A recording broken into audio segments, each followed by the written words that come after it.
Hello, dear world. This is Oliver from the Oliver Schirach Show. And for the third time, we have Rob Lenfestey. This was long in the planning and finally made it again. Today, he's not balancing on his rope on the veranda. He's rather inside because it's still a bit cold, even though he's a Wim Hof breathwork and ice bath expert. So, is there anything that is cold, Rob?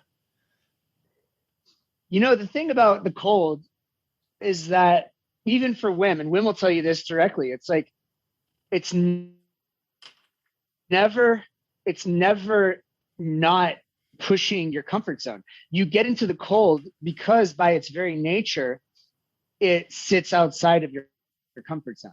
And what you begin to, if you do it habitually and you spend a lot of time in the cold, what starts to happen is you start to connect that time that you spend in the cold with the physiological benefits and the mental benefits and just the way that your world responds. And you start craving that. You start craving that state of expansion and growth and personal development. And thereby you start craving the cold. But the cold always is training. And Wim will tell you, if he gets out of the mindfulness, if he's not really focused and doing the breath and staying connected, the cold can be overwhelming for him too.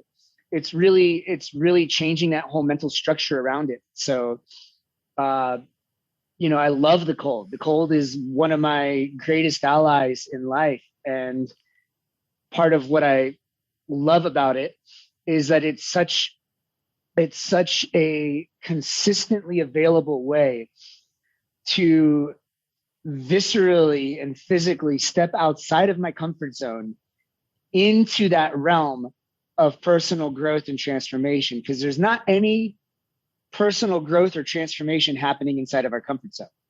It's not there. The only way that we grow, expand, change, and start to embody that creativity that is available is by stepping outside of our comfort zone. And the thing is the cold is beautiful because you can usually, if you do it right, you can choose how far outside of your comfort zone you step, because there's stepping too far out of your comfort zone, which we call stepping into the traumatic zone, where you step so far out that you lose control over your ability to stay calm, relaxed, even breathing in control, and you have a traumatic response. A traumatic response can actually snap you back into your comfort zone and shrink your comfort zone, because you'll have to work through the traumatic response to get back to where you were previously. So it's that finesse of every day, somehow mentally, spiritually, and physically stepping further and further outside of your comfort zone, but not so far that you lose the ability to stay in control, to stay calm, collected, nice, deep, even breaths, and your nervous system is under your mental control. And what happens over time is, if you do that regularly, your comfort zone will expand. In fact, your comfort zone will expand well beyond what would once have been your traumatic zone, let alone outside of your comfort zone. And you'll increase the amount of activity, the amount of stress, the amount of different types of dynamic situations and experiences you can partake in without it being a source of overwhelm for your nervous system. So you're really expanding the boundary of your life, physical, mental, and emotional boundaries that define what you feel comfortable and safe doing, where you feel comfortable going, and that in and of itself will lead to a significantly higher quality of life, a significantly higher propensity to innovative solutionary thinking and acting, and a greater propensity to more and more expressions of personal creativity. Wow. How can I ask one question with just this intro of teasing you with the cold?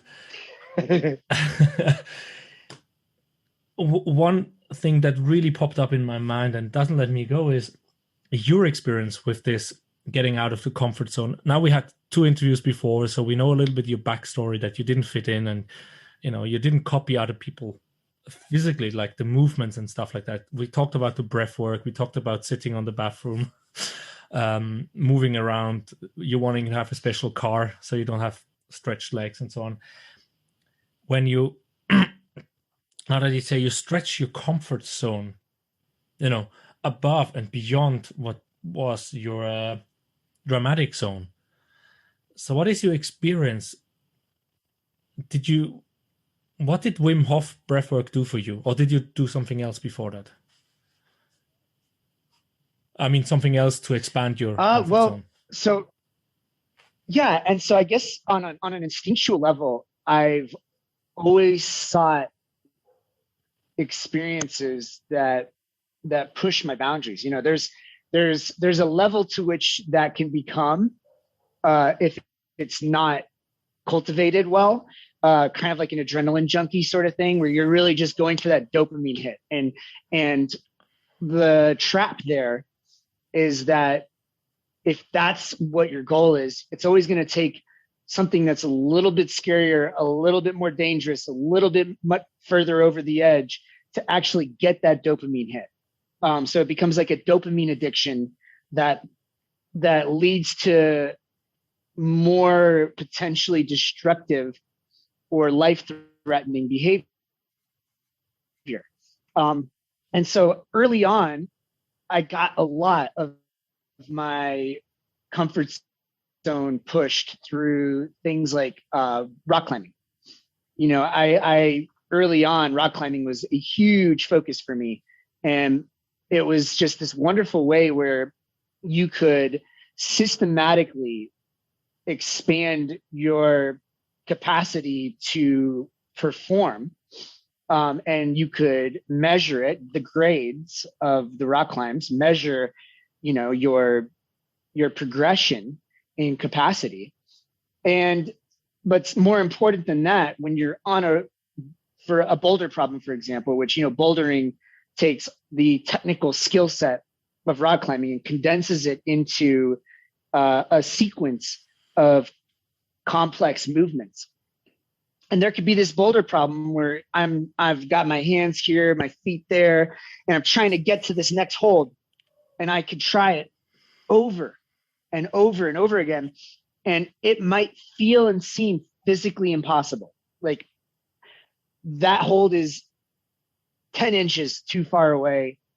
There's no way that I can generate the power, the leverage, and the control to be able to get to that hold and stick it.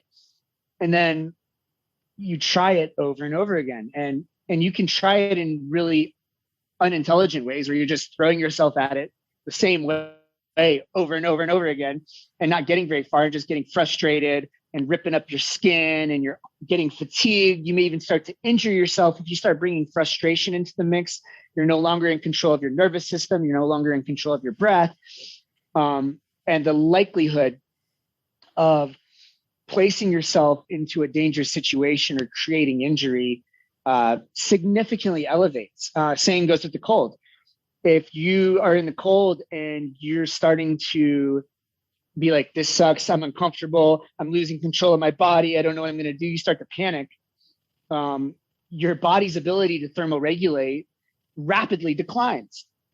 So, it's the same principle across the board. Before I had the Wim Hof Method, rock climbing was such a wonderful one for me. And I realized that, if you stay calm, you breathe evenly and deeply, you step back and look at your body position, look at what you're doing. Suddenly I'm like, I could turn my toe 1 degree which brings my hip in towards the rock ever so slightly, shifts my angle just a little bit. And then I can move, like I can press more, I could put more energy into my feet at that moment that I'm pressing with my arms. I push into my feet a little harder. I engage my core, and the next thing I know, I hit that hold that seemed impossible to reach just a little bit earlier. And once I hit that hold, most often, and most rock climbers will tell you the same thing, once you've hit it once, then you can turn right back around and do it again, and do it again, and do it again. Even if you failed 100 times before that moment that you figured it out and could get there, once you get there, you've got it. And that in and of itself, like if people stay with rock climbing long enough to experience that one time where there's a move that you thought was impossible, you worked out the technique to get there and got there, and then saw how easy it became, that to me is what unlocks the addiction to the opportunity of self-improvement, because you suddenly have expanded your comfort zone. Suddenly, something that was impossible, it was potentially even in that traumatic zone, is now well and within the range of my comfort zone. It's something I can walk up and do every single time. And so, that's just bouldering. Then you add the entire mental, emotional side of rope climbing. And then you can take that one step further, which I did a lot of early on, which was the free soloing. So climbing, taller things, climbing essentially to the point where, a mistake that brings you off the rock is probably fatal. So it forces you just by the inherent danger to stay completely mentally, emotionally in control. And so I sought activities that compelled me to create greater levels of the ability to stay in control of my nervous system response to a situation. And I've led lots of wilderness, I've led lots of relativistically dangerous retreats and events in the wilderness before we've had accidents where somebody's suddenly injured. I've been a part of a rescue with a rock climbing accident where someone crushed half of their skull in and their eye got crushed out, and they were barely like holding on to a thread of life, and we're way out in the wilderness in India. And in that moment, it's like, how do you respond? Do you start panicking? Like, what are we going to do? This person's dying. What do I do? Or do you take calm breaths and be like, okay, what is the next step? What is the next logical, reasonable thing we can do to start moving this person closer to a place where there's a chance that they will survive? And that kind of adaptability, it's to me, that is what separates those that are actively and experientially moving daily into greater levels of their own excellence and their own potential to be the greatest form of themselves that they can be in life, and those that are retracting from those kinds of experiences and slowly narrowing their comfort zone over time to the point where it becomes a prison that they are trapped in, that doesn't allow them to expand and to grow outside of its confines. And so the Wim Hof Method, when I discovered Wim and I discovered the method, it resonated on all of those levels for me, because here was a man who was breaking the scientific paradigm as we know it through the physical actions he was taking, and was simultaneously endeavoring to try and create the scientific paradigm to explain why this works, so that he could convince more people around the world to try to do the same. And as we both know, and as millions of people around the world know, he succeeded at doing so in such a way where, you know, it's impossible to even comprehend the impact the Wim Hof method has had on humanity, on the trajectory of our species, on the trajectory of our collective culture, because you can't even begin to measure the effects that the self-empowerment, the self-love, and the ability to regulate your own nervous system has had on these individuals' lives, what they are doing on a day-to-day basis, the people that they're touching and inspiring.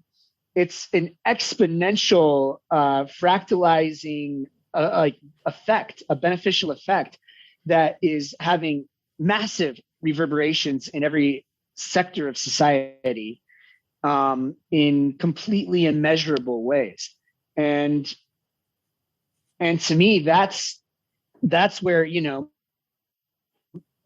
early on in my early 20s, the rock climbing, it's a very self-focused sport. It's very, it's like you're testing yourself in the waters. But what Wim Hof Method is so much more the next level, because it's testing yourself, but it's also then creating systems that can be replicated by others, creating a community of people that are engaged in this behavior, and really effectively uplifting a very large segment of humanity in really profound ways.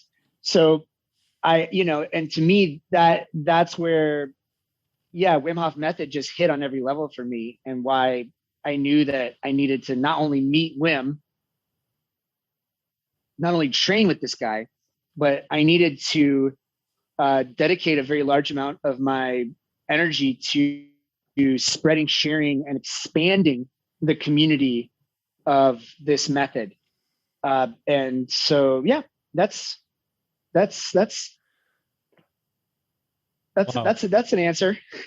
Wow. I'm just like, I'm the listener, and this is on my podcast show. Like, congratulations for that interview. Like, I just sit here and ask one or two things, and Rob is going like deep. I don't know. You answered questions in my head before I could ask them. But if I understand right, from the previous talk as well as we had, you came out from the city. You didn't feel good. You came out into Mandala Springs, so the region you are, and the first time you touched a rock, you knew this is kind of like your community. This is where you feel good. You lost a lot of weight. You build up your body, your flexibility, movement, and strength, right? Yeah, the only difference is Mandala Springs came much later. That's your place. How is the region correct. called? It's Southern Appalachia, so the Southern Appalachian Mountains. And yes, that's completely accurate. That as a teenager, I grew up in Raleigh, which is a city, and I played sports, but I never had that kind of aggressive competition in me.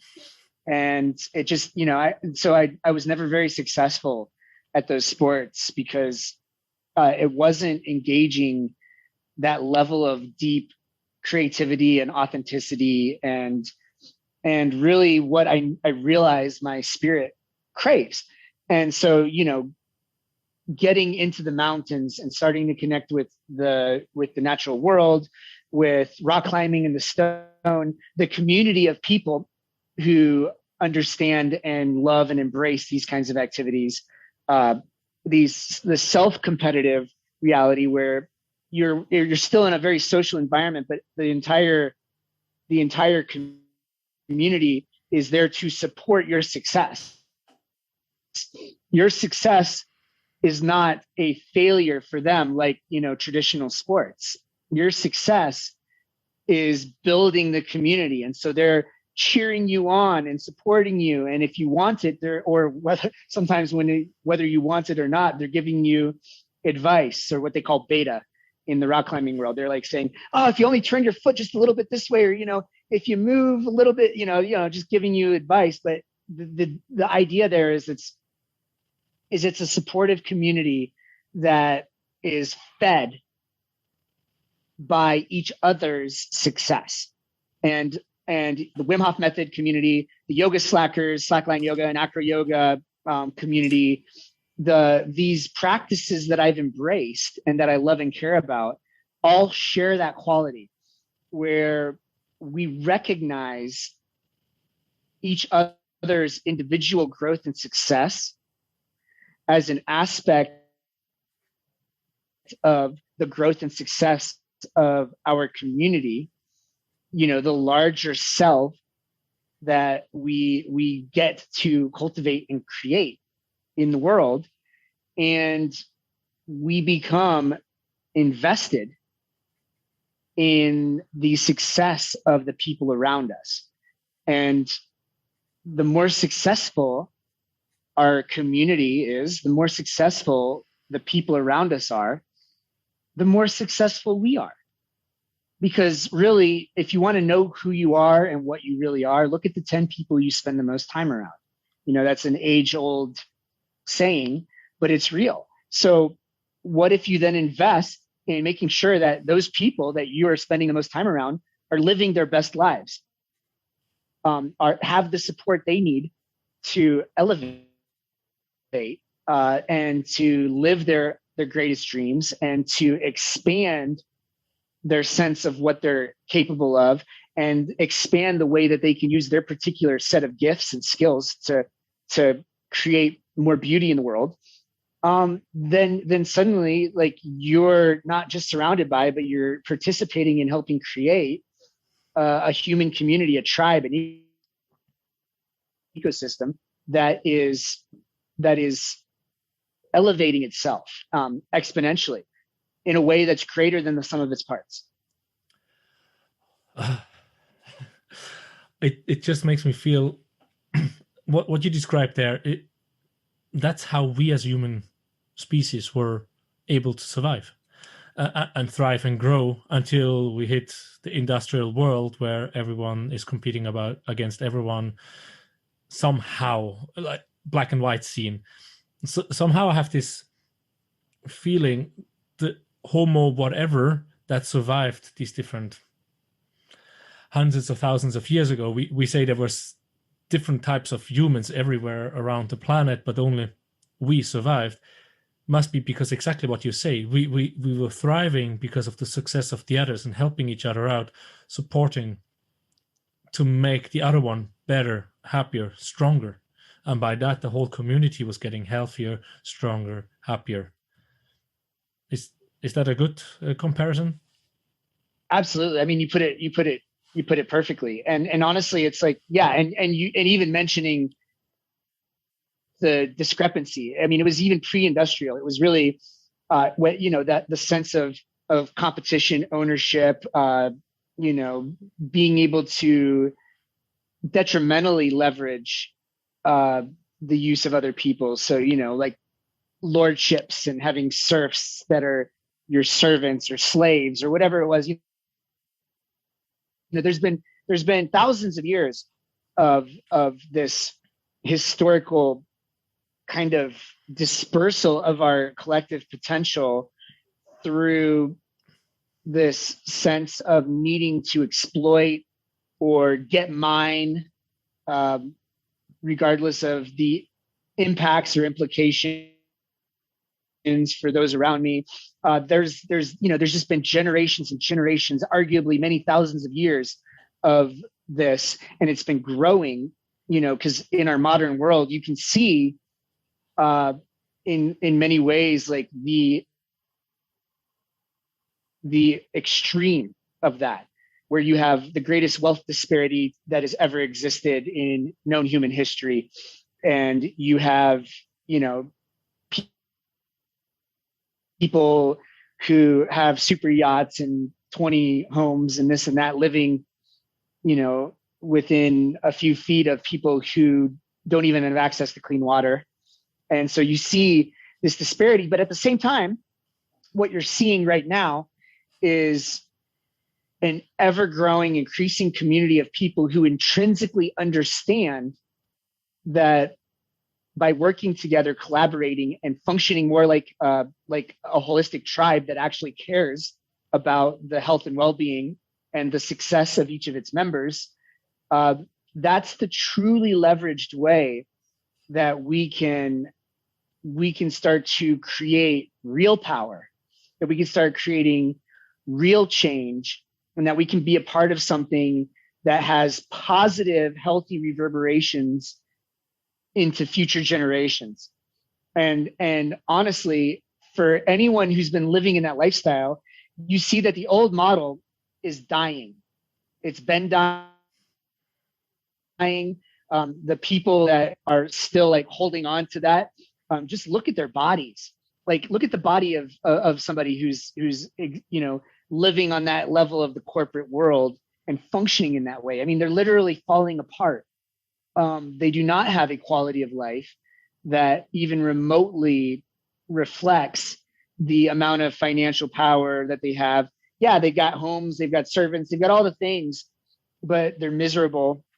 Their bodies don't function well, and they don't have that building love, trust, and fellowship that comes from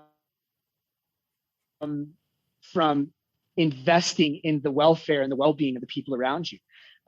So that model is dying, and right now you're seeing the power differential on the planet rapidly shifting to those who care about regenerative use of land, regenerative culture and community practices, sustainable energy,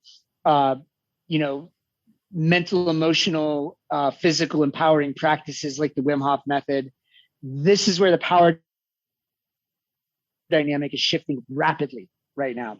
And it's one of those things where you just have to know where to look and how to look to see very clearly that this is happening.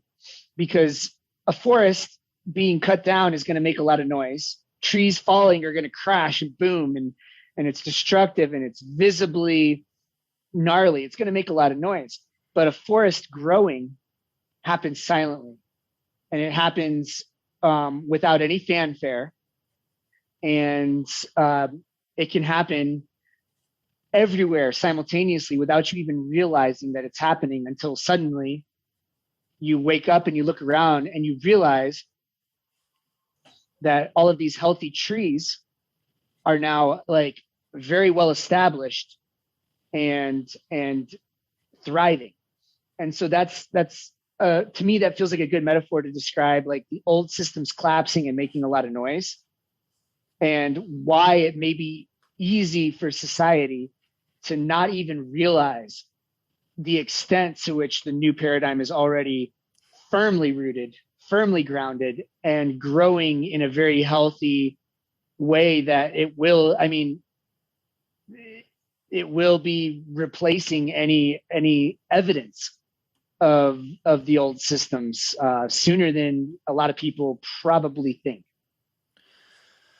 Well, I think you just opened the door for me to ask about your latest projects. We talked we talked actually too long in the beginning to get to know each other again, and I said, oh, I should have pressed this recording button. But let's go back into where you are now, since we talked in July last time and it's March now. So 6-8 months later. So where are you? What are your plans for Mandala Springs and the region, the world? Yeah, perfect. So what's been happening lately, which has been really exciting, and because of the expansion of mediums like Zoom and the ability to connect with people all over the world, and because of the nature of global impact projects like Mandala Springs and Mandala Naturals and Convergence Lifestyle. So those are my three big projects. Mandala, Convergence Lifestyle is my teaching platform, my sharing breathwork, sharing lifestyle practices, creating a community around those practices. That's the Convergence Lifestyle. And I've got the YouTube channel for that. And I'm creating a Discord community so that people can actually start working together within that community. And then Mandala Naturals, it's my healthy food, raw organic chocolate, and other products that help to share how you can intentionally create a product that is not only super healthy, regenerative, and nutritive, but is a business that fundamentally helps create new business in the world. Like, it helps support communities and farmers and systems of supply chain, and really becomes a force of good on the planet. And then Mandala Springs, which is my eco retreat and business incubation and innovator portal here in the mountains of Southern Appalachia. It's also the home of Mandala Naturals, so it's where the chocolate actually gets made, which is, we're creating an infrastructure that will be able to bring people physically here for retreats, workshops, think tanks. It's bringing the most innovative, leading edge people to one of the most pristine and inspiring natural environments, so that the solutions that they co-create are balanced firmly with a foot in the natural world and a foot in the new culture and technology and everything else that we're creating. And so the infrastructure that we're building here is reflective of that excellence, of that artistic and technological beauty that is possible. And so it becomes inherently attractive to those leaders that we're bringing together to collaboratively create new solutions. So what's been happening is, on all three fronts, there's been this rapid team building all around the globe. I've been absolutely floored by the quality of humans that I've gotten to spend time with in these meetings, connecting to, who are really they're really the ones that are leveraging and moving mountains of energy already on global scale. And we're figuring out all of the different ways that we can support each other with our various ground level projects, in order to really not only support the growth of the projects themselves, but support the growth of this growing global community of innovators and thought leaders, and really start to function coherently as this exceedingly powerful tribe that has access to an incredible amount of resources and is able to really fundamentally alter culture as we know it. So there's been this really powerful team building that is leading to a lot of the fundraising and the and everything that is necessary in order to move the other projects to the next level of their ability to be the forces on the planet that they were designed to be. Convergence lifestyle, being able to have higher quality videos, more frequent videos with stronger collaboration to be able, and then creating a stronger community around that to really propel the ability to share healthy lifestyle with people around the globe. Mandala Chocolate and Mandala Naturals being able to create more resources, expand our sales, expand our education about superfoods and good business practices, and being able to then leverage more of our the money that we're making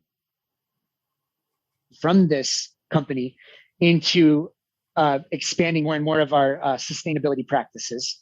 And Mandala Springs, creating and building the infrastructure to be able to really invite people from all over the world to come and share and create in more profound and powerful ways. So the biggest thing that's been happening lately has been,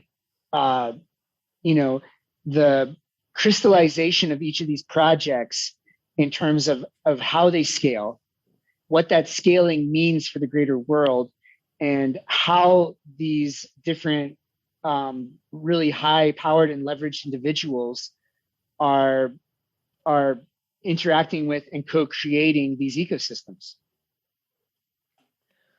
Wow. I wasn't sure if you're done because you just have so much to share. This is beautiful. So on all three fronts, it's kind of like the holistic package. My question is, as the last interview we had with the chocolate, where is actually that chocolate available? Is it only in the US or is it some other places around the world? It's now, so we're fully set up now to ship internationally. Most of our distribution is local to the United States, as far as like stores you can walk into and buy it. But we're really building the online community around Mandala Naturals and Mandala Chocolate, because that's where we can really spend the time to share all of the inspiring ways that the business differs. We can share the education about the different superfoods and mushrooms that we use. We can really celebrate and define and expand the mission. And if you have this beautiful chocolate bar, you put it on a shelf with a bunch of other chocolate bars. You can read the package. You go, oh, this is a healthy option. Maybe I want to buy this versus the other option. But you're not going to even get the smallest degree of an understanding of the bigger picture of why this product exists, what it is poised to do on a global scale, and what it's here for. So I'm really excited to say that we can ship internationally now, and that we're building this really powerful online marketplace and community to be able to more effectively share the fundamental spirit of what we're doing more effectively with people. Yeah, while you were talking, the only way I at the moment could say how you could change that perception when you go in a shop and you pick up one of your, what is it, 6 or 7 different flavors you had last time, chocolates, would be having this big screen. 7, yeah, you would have to have a screen exactly where the chocolate is, where you see little Rob, I don't know, a cartoon or something, like showing what they're doing and getting the attention. But who will, like our chocolate is produced in South America with farmers, which I know personally, and they all do it because they really love it. And if the people which have not heard the first 2 episodes, I will put, of course, the link to these episodes. Please listen. We had, I think, twice about 2 hours interview, so I cannot really cut all the information in 5 minutes. But you really take it from the root to the end product that's like as natural, as organic, as healthy as it can be. And sharing that on a shelf in a store is very difficult. I can see that. Or exactly. very cost involved with commercials on TV and all these, like Coca-Cola, Pepsi, and the big ones are doing, right? Yeah, they're just they're instead they're just sharing a sugary poison, and we're trying to change the face of, we're actively changing the face of business as it is understood on the planet. And so that's where, like, understanding all of this, it becomes a no-brainer that that online is really it's the medium to really share this the most effectively. Well, I have to share that. It just came up in my head. I saw a picture of a book. You could have like a little explanational book, a children's book, perhaps, something like that. You can sell as a part, story. So the kids learn from, a good night story for the kids or something like that. Parents read good night story, little Rob going around and explaining chocolate or other healthy food or other healthy ways of living. The little Rob holistic lifestyle book series just popped up in my head while you were talking again. Sorry, it just comes out. I love that. No, don't apologize. That's amazing. Because ultimately it's like, how many different ways can we share inspiring strategies in ways that can be heard, felt, touched, can actually reach people? And that's not the first time that I've thought about creating a series of children's books that harp on these things. And what's beautiful is it's a way that blends everything. You know, it blends convergence lifestyle, blends mandala naturals and healthy food and healthy business, and it merges mandala springs and regenerative relationship to land and connection to the natural world. It all merges right in that spot. Yeah.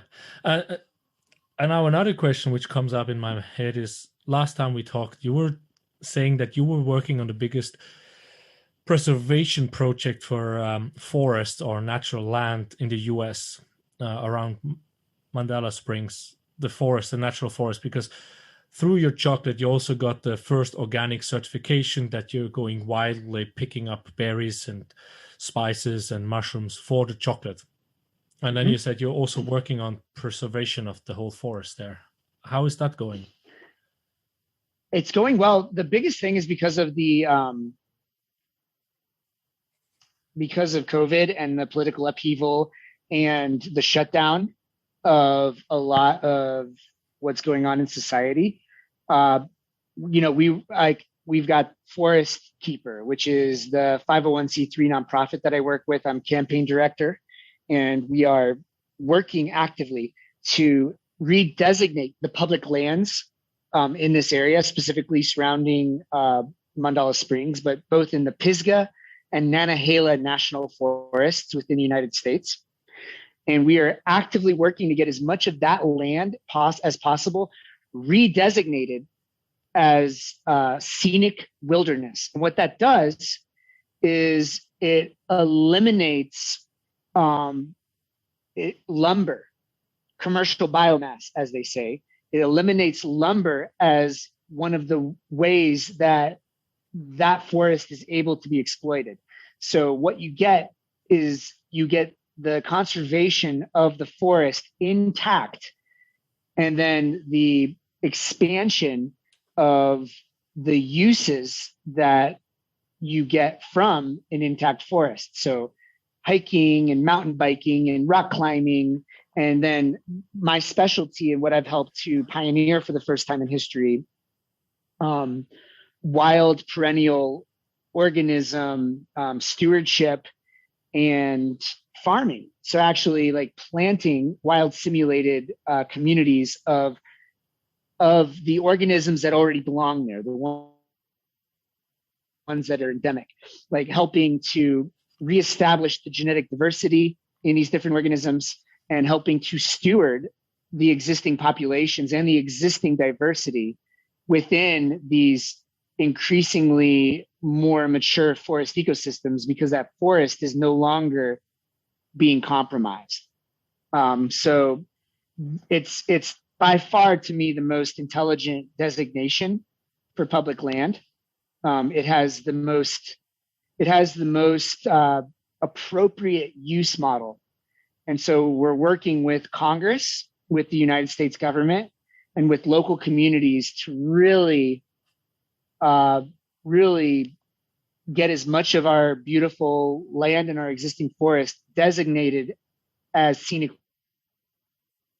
wilderness as we possibly can. But long story short, there's been a pause in the momentum of that forward movement, just because there's been a pause also in the implementation of the more destructive practices. Like there's been a pause in the logging of these things simultaneously. But right now, literally as we speak, the projects are starting to wake back up. The need to lobby, to create momentum, to start interacting with the community as the nonprofit that is their voice in terms of conservation and preservation of intact primal forest and what, the resources that we have right here in my backyard. Yeah, I was just thinking when you have like the how do you call it? The cutting down of trees. I don't remember the name. It's twisted on my tongue. But yeah, cutting down of the trees. That's of course an income source for some people. and they will, of course, not want to stop that. But I can also see in the same time, to rebuilding the ecosystem, the natural ecosystem as it has been with the spices, fungi, berries and fruits and trees and bushes and all these things can, of course, also be lucrative. So can you convince people from cutting trees to actually helping reestablish the ecosystem, that they see that there's profit in that? Yes, part of what we do and what we've done is establishing bona fide financial models that show that the intact forest is significantly more economically viable and valuable than the lumber will get you, because the lumber is a very finite resource. You wait 60 years is generally the longest they'll wait. You cut down the trees and then you wait another 60 years. So you've gotten this one little pulse of income, and it's significantly less money than 60 years of intelligent use of the intact forest would get, especially in areas like ours where you have a thriving tourism industry. You have a thriving outdoor sports and recreation industry where people are coming here specifically to spend time in these environments. And then simultaneously, you can create forest products that don't require cutting down the trees, which is part of what I helped to pioneer, which is, like certified organic, wild crafted herbs and mushrooms and other uses like that not only are, forest products that keep on giving, but are dependent on the existence of that intact primary forest for them to even exist. And so another issue is the logging companies, the logging companies and the actual loggers themselves, being able to redirect them into other work that is more lucrative and more valuable than what, the business as usual that they've currently gotten into. And the logging industry have powerful lobbyists that have been lobbying in government to maintain their ability to continue to harvest our forests. But the more we learn about soil science, the mycorrhizal, like the mycelial connections,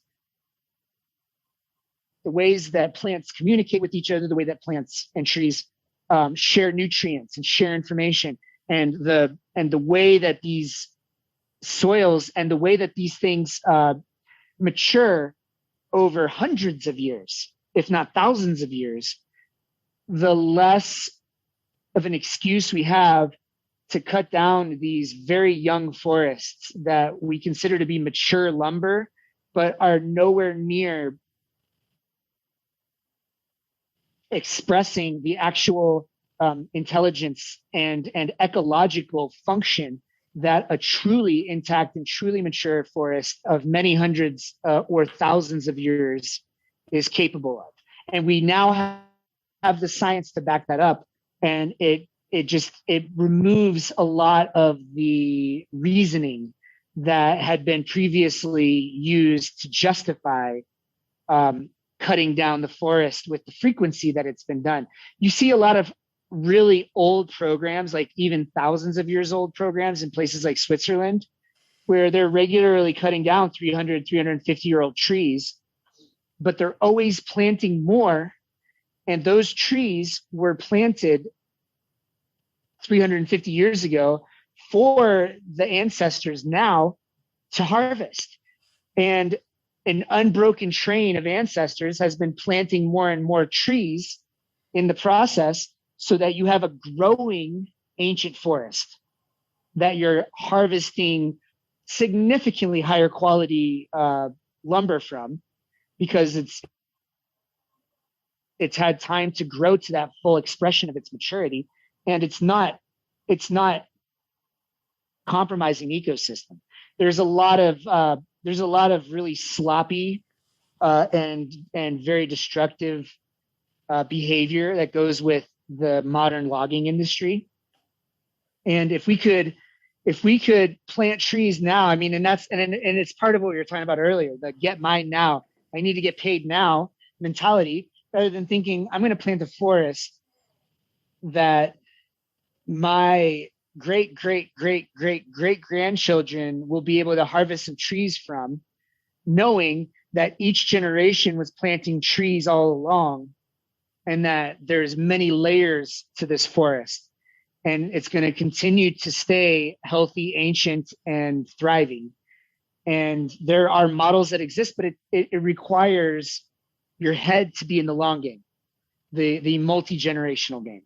And for a society that has built itself on immediate gratification, that's a big stretch for people to get to that point. But that's what it takes, and that's what we need. And fortunately, relative to my forest growing metaphor before of culturally, you're seeing exponentially more and more people wake up every day to the necessity of that kind of mentality and that kind of spirit to our endeavors and our enterprise. And you're seeing more and more of that implemented in the world. Wow.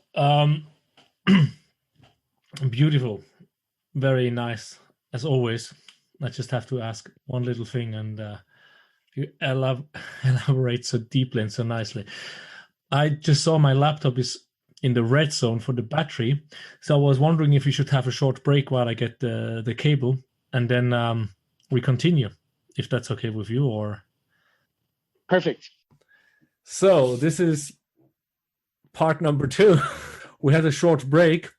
We've been talking about your latest businesses, about preserving forests in the US, and the meaning of having really old forests. We got to talk about pressing or pushing your comfort zone, the difference between a dramatic zone and the comfort zone, when you lose control over your nervous system and when you still have it, and how you can actually grow through that. And you shared a lot of your mountain climbing, bouldering experiences on how that went on. So I want to take it a little bit back to actually that, just to see if I understood right. So the first thing where you learned to actually be in control of your nervous system, of your being, was by mountain climbing and getting all these tips and tricks of moving a little bit more instead of getting frustrated, and actually pushing yourself and your body so far that you get injured and hurt. Did I get that right? Yes, you got it right. And understanding that part of the way that I got that education was by doing that. So I, early on, I would push myself to a point where I would get frustrated, and I'd keep going and keep trying and hurt myself.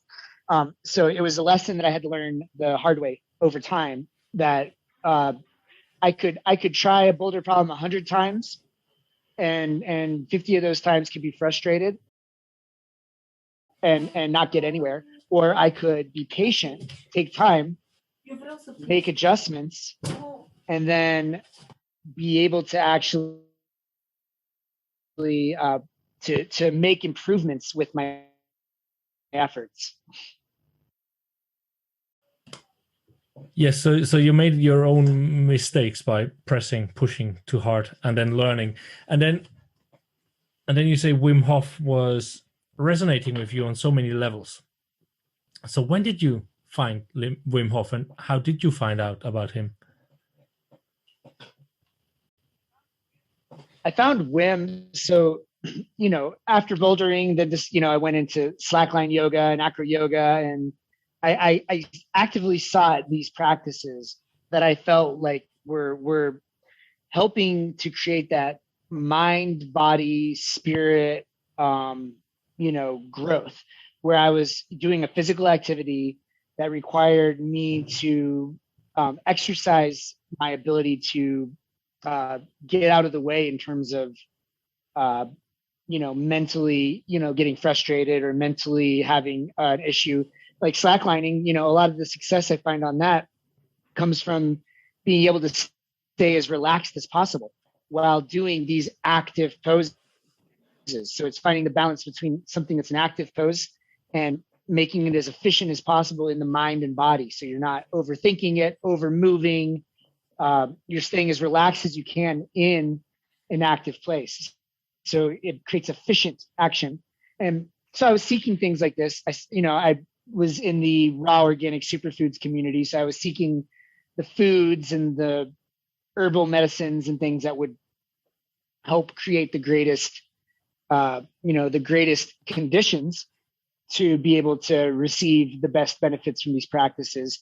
And this is the whole, this leads to the whole biohacking and people who are really just focused on healthy solutions, holistic healthy solutions as a lifestyle. And in that small subset, that very vastly growing now, but back then, much smaller subset of humanity and culture, Wim Hof was still well known as this kind of freak of nature out in Amsterdam, who was sitting in ice longer than was supposed to be possible, had broken all these world records, like this crazy daredevil, but who had this physically proven mind over matter ability to do things that were pushing the thresholds. So in this small subset, like, he was already an enticing individual. And luckily I got to go and train with him then. Just before, like, I got to connect, I connected the practice that he was doing in probably around 2014. It was 2015 when the big seminal Radboud University study came out and everything got really big. Was fortunately right when I got to really train with him, just before he really started to become much more of a celebrity. So I got to spend a lot of time with him in ways that are not really possible anymore, just because of just the size of the organization and the demand on his time that exists with the method in its current state of popularity.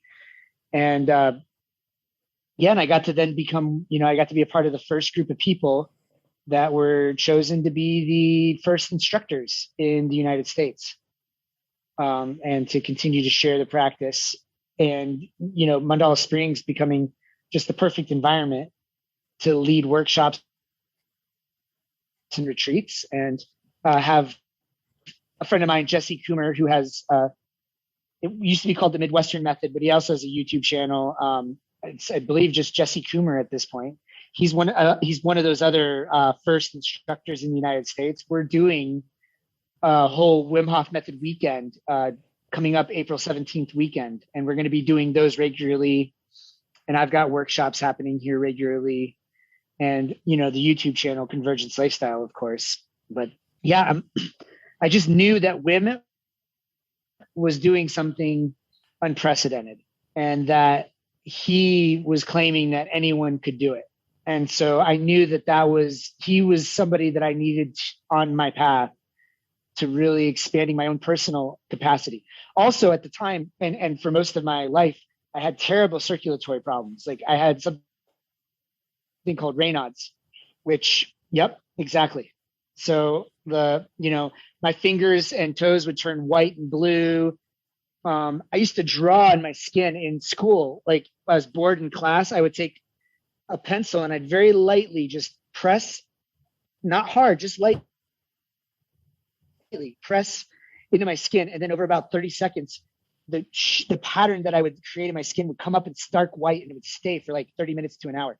I thought it was the coolest thing ever. I could create these really intricate sleeves all over my arms, and I'd be like showing it off. Like, look at this. What I didn't realize is it was pointing to the fact that there was basically no blood circulation even to my skin. I had terrible circulation. So being able to transform the cold from this force that I've always wanted to be able to perform in, like ice climbing and mountaineering and things, and then pushing myself regardless to something that I could actually harness and turn into a superpower. And Wim Hof became the way that I could not only stop having the symptoms of Raynaud's, but be able to push myself in ways that the scientific community would have thought impossible from a circulatory perspective only 6 years ago.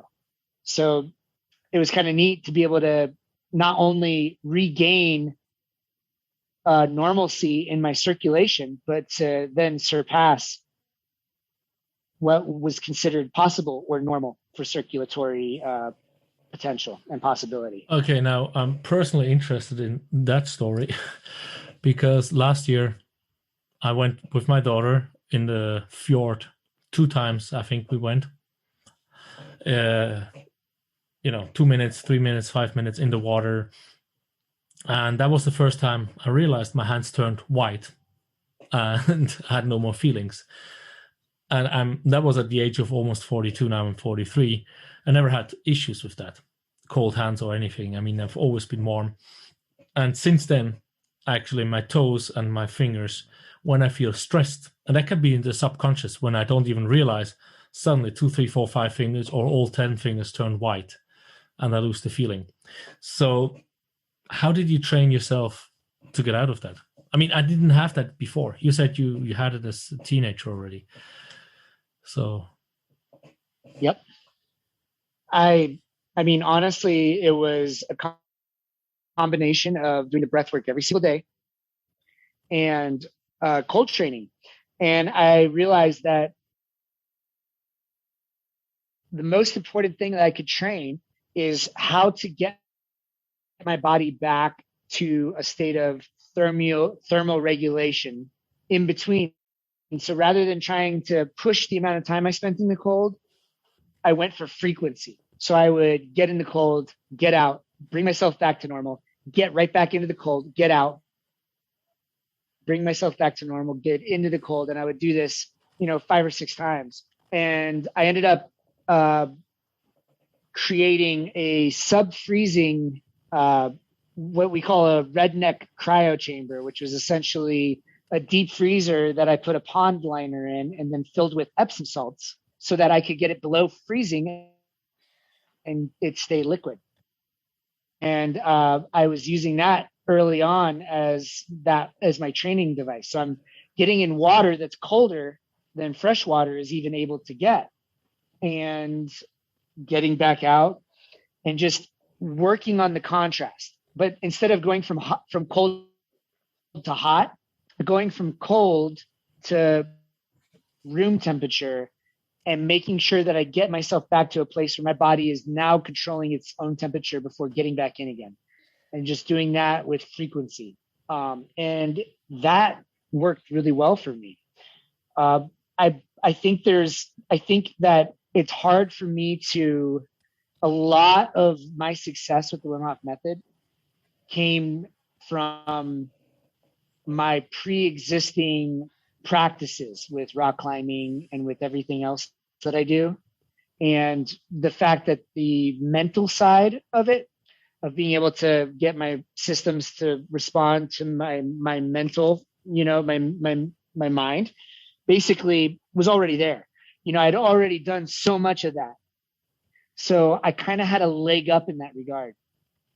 And I'd already been doing a lot of like Qigong and yoga. And so I had a degree of existing sensitivity to what it feels like when energy is moving through the body, a degree of sensitivity to what it feels like when muscles are relaxed versus subconsciously, not even realizing that they're still tense. And so I was able to really actively calm myself. I was able to actively relax my muscles. I was able to actively use my mind to really efficiently come back to a state of thermal regulation within my body, so I could then go back and train more. And over about a year of doing this regularly, I stopped losing circulation in my extremities.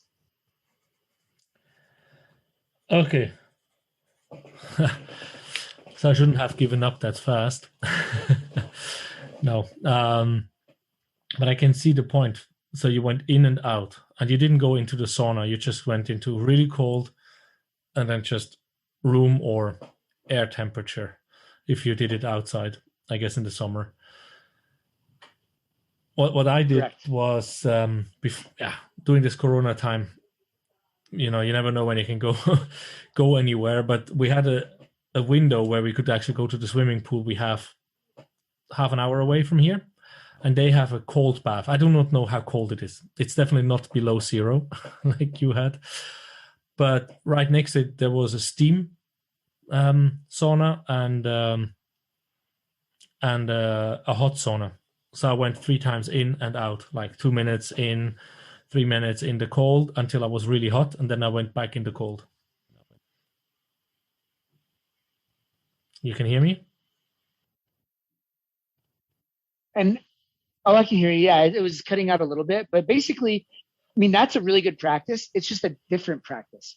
Like going from the contrast, like going from the hot to the cold to the hot to the cold, is important. It's a good practice, but it doesn't train the body to thermoregulate itself. And that's one of the pieces that you only get from not rapidly heating yourself back up after the cold training. Yeah. And there I'm coming, let's say, we hopefully have a few people that can use this advice we are sharing here. And I don't hope that other people have the same issue, but if you have similar issues, how and you don't have an ice box. I mean, I've seen the actor which plays Thor to have like an ice box for his cold exposure, but we all have a shower. At least I hope so. Would that already help if you go having a cold shower for, I don't know, 2 minutes or something like that, and then go out and depending, you just increase the duration and you increase the frequency. So if you do a cold shower, and if it's going to be less, because a cold shower being less than freezing, then perhaps don't start your shower hot or end hot, but keep it cold the whole time, and see if you can try and bring your body back to normal before throwing on a bunch of warm clothes and artificially heating yourself back up when you get out. I think that would be my best advice to using the shower effectively. I mean, could it be like, because you said you had like 5-6 times where you got cold and then room temperature, so you have like, I don't know, what is it, like 1-2 minutes cold shower, you turn off the shower and then you wait and you feel the energy, the chi flowing back into your body, so you kind of feel the tingling of warmth coming, and then you take another shower for 1-2 minutes, stop it again. Would that also work? What do you think? That I think is, when using a shower, basically that would be my best. That I would say that's the best strategy, because what it's doing is it's the in between. It's not just while you're in the cold, but it's also the in between where you're actively training yourself to feel how the body responds, and training, through the vagus nerve, the ability to basically keep the body relaxed and to return to a state of self-directed thermogenesis. Okay, cool. So I hope people which listen, I hope the people which listen to that and have some thermal issues profit from that. I have a video on convergence lifestyle specifically about raynaud. And we will link to that one, obviously. So sure, that definitely helps. And you said you had 1 year, but you had a very severe one, I guess, being able to draw on your arms. Correct. Yeah, it was, and I was really, I just was really determined to not have it anymore. That's of course obviously another issue, or another point that people have to be aware of.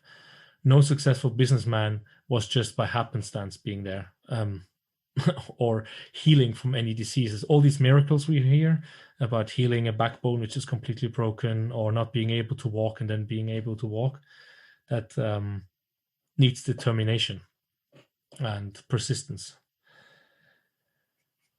Yes. So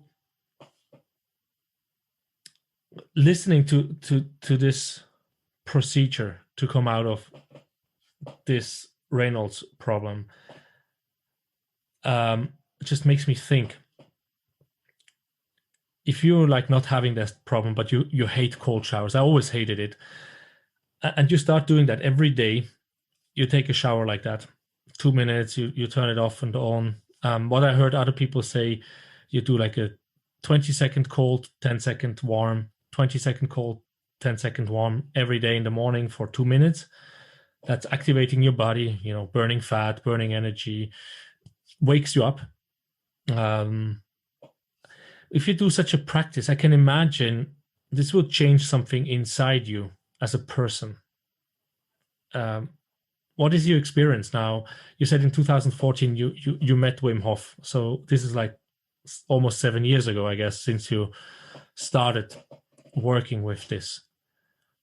And you also worked with... Yeah, I met him after that. I started practicing. I started following him. Okay, and when did you meet him? Was later in 2015. Okay. And that was that in the US? Did you come to the US to train the next trainers, or did you all meet him? No, it was before he started doing trainings. But it was when he came to the US, yes. Okay. So and that's when you trained with him, when you met him first time, or you just hanged out because he was in the same circle? Yeah, no, the first time I met him, I trained with him. And then the second time was when he was basically hunting to see who would be the next trainers. And then the third time was when he had the small group of us that were about to become trainers. And then he had us for like a few weeks just dedicated. And it was awesome. Wow. I can see, and I can already hear a lot of people which love Wim Hof. They're going to be like, "What? A few weeks with Wim Hof? Oh." Yeah, not easy, or maybe even possible at this point for just his schedule. But very, very grateful. Yeah. Did you have time to meet him again after that, or is it just over the phone once in a while? No. I've seen him a few times since. We were going to go last April. We were going to go run around the Grand Canyon for a week, and then COVID happened and everything shut down, and so I haven't seen him. In the last year and a half, but except for over Zoom call. Okay. So did he also join you in your retreat before, or didn't he see that yet? He hasn't had a chance. We're planning on it, but we'll see when it can actually happen. He hasn't been to Mandala Okay. Springs. No, I saw the videos you upload, and it's just so beautiful. I can imagine it's at his gusto. Oh yeah, it's a lovely place. Yes. So what I meant with the experience, the questions before, with giving trainings to other people, giving courses, giving retreats, your own healing, what are the biggest effects you see on people? Long-term effects, like mentally, energetically, personally? Well, so it's very different for everyone, but one thing that I see often with the Wim Hof Method, and this is kind of part of when I was doing the initial trainings, especially back in the day, I saw a lot of people get into the Wim Hof Method from the CrossFit and like the, super extreme sports sort of level. Like, we're going to be powerful badasses and we're going to get in the ice and do this thing. And so these people with very little spiritual or emotional sophistication really dive into these practices. And then I watched these people become more physically capable, but at the same time soften into deeper, intrinsic connection to the heart and to being empathetic and being in touch with their own emotional bodies. I watched the spark light up in their eyes of that deeper awareness. And I watched this happen consistently with lots of folks. And to me, that's one of the most beautiful, profound, aspects of this practice. Is it's really desirable to a wide range of people who don't necessarily have a predilection for spirituality and for emotional intelligence and that kind of softening. But it intrinsically and naturally wakes those things up in people, all the same. So that's been really, it's really been fun to watch from the sidelines, to observe that happen over and over again. And really, I've watched people just completely transform themselves, literally like their physical appearance change over the course of doing this practice consistently, and their self-confidence and their energy and vitality. I mean, when you're able to do things science said was impossible 6 years ago on a regular basis comfortably, that does a number on your self-confidence. It really helps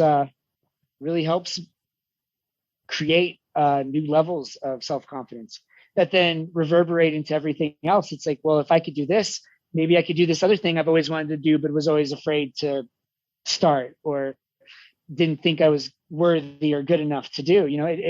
It fundamentally transforms people's sense of their capacity and their capabilities in a way that, they're never going to interact with anything they desire to do or be the same way again. Wow. Does any story come to mind, any extreme story that you witnessed without naming anyone? Yeah, I watched a friend of mine who's a medical doctor, actually, who had a very kind of timid and very like socially awkward. He was physically overweight, and not very healthy. And I watched him get into the method, and I watched his world blow open in the most amazing ways.